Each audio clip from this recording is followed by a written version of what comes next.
এই প্রজেক্টটা দেখতে ছোট, কিন্তু চিন্তাটা বড়।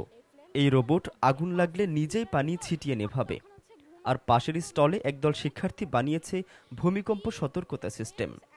এই ফ্লেম সেন্সারগুলো দিয়ে যখন একটা ফায়ার শুরু হবে, এই ফ্লেম সেন্সারগুলো জানবে আর একটা বাজারের হেল্প নিয়ে ও হলো সারাউন্ডিংসে যেই মানুষরা আছে ওদের হলো অ্যালার্ট করবে যে একটা ফায়ার শুরু হয়েছে। ভূমিকম্প যখন হবে তখন হচ্ছে ভূমিকম্প মাপবে।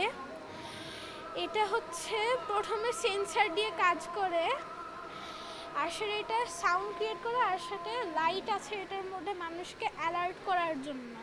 এটাই আসলে নতুন প্রজন্মের গল্প, যেখানে তারা শুধু বইয়ে প্রযুক্তি শেখে না, নিজের হাতে বানিয়ে ফেলে নতুন কিছু। ইললিগাল যে এক্সট্রাকশন হয় পাথর এবং বালির, ওটাকে প্রিভেন্ট করার জন্য আপনারা দেখেছেন যে সিলেটে সাদা পাথর ইনসিডেন্টের পরে 1000 কোটি টাকার সম্পদ নিয়ে চুরি করা হয়েছিল। এটাকে প্রিভেন্ট করার জন্য এটাকে আমরা বানিয়েছি। এই আল্ট্রাসনিক সেন্সর দিয়ে এটার ডিস্টেন্সটা মেজার হয় এবং এটার দিকে এটা যখন বাল যাবে একটি SMS এর নাম্বার যাবে, যেখান দিয়ে ডিসি বা লিগাল অথরিটিসরা অ্যাকশন নিতে সহায়তা পাবে।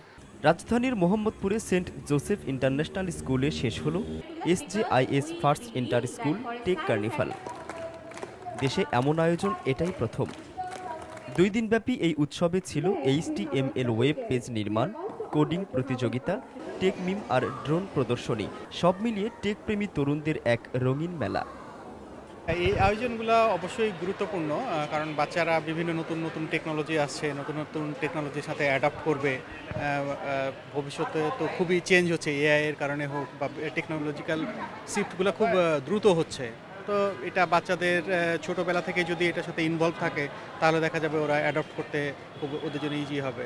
সন্তানদেরকে এই টেকনোলজি রিলেটেড তাদের যদি প্রতিভা যদি বিকশিত না হয়, আমাদের দেশ সমৃদ্ধ হবে না, জাতি সমৃদ্ধ হবে না। আমাদের দেশকে সমৃদ্ধ করার জন্য, সামনের দিকে এগিয়ে নেওয়ার জন্য এই ধরনের কার্নিভাল ভবিষ্যতে আরও প্রয়োজন বলে আমরা মনে করি। এখানে কেউ দেখিয়েছে সেন্সর দিয়ে পাথর চুরি ঠেকানোর উপায়, কেউ দেখিয়েছে বিপদের সময় কিভাবে সতর্ক বার্তা পাঠানো যায়। প্রতিটি প্রজেক্টের পেছনে ছিল কৌতূহল আর সাহস। এরকম করে পরে আবার আসে, পরে আবার অন্য গাছ দিতে পারবে। এই অনুষ্ঠানে অংশগ্রহণ করছে বিভিন্ন স্কুলের তরুণ শিক্ষার্থীরা, গ্রেড 3 থেকে গ্রেড 12 পর্যন্ত।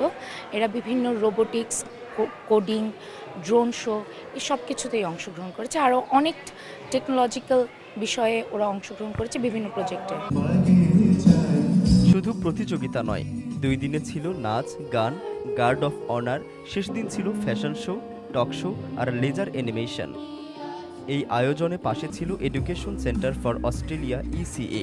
সেন্ট জোসেফ ইন্টারন্যাশনাল স্কুল একটা কোয়েড কারিকুলাম এডুকেশন ইনস্টিটিউট, এবং সেটা আমরা চাই যাতে সবাই ছেলে মেয়ে উভয়ে শিক্ষার্থী তারা যেন এই আয়োজনে শরিক হতে পারে। এই জন্য আমরা বিভিন্ন প্রতিষ্ঠানকে এই আয়োজনের সাথে সম্পৃক্ত হওয়ার জন্য আমন্ত্রণ জানিয়েছি। আয়োজকদের মতে এই টেক কার্নিভাল তরুণদের হাতে তুলে দিয়েছে নতুন চিন্তার অনুপ্রেরণা।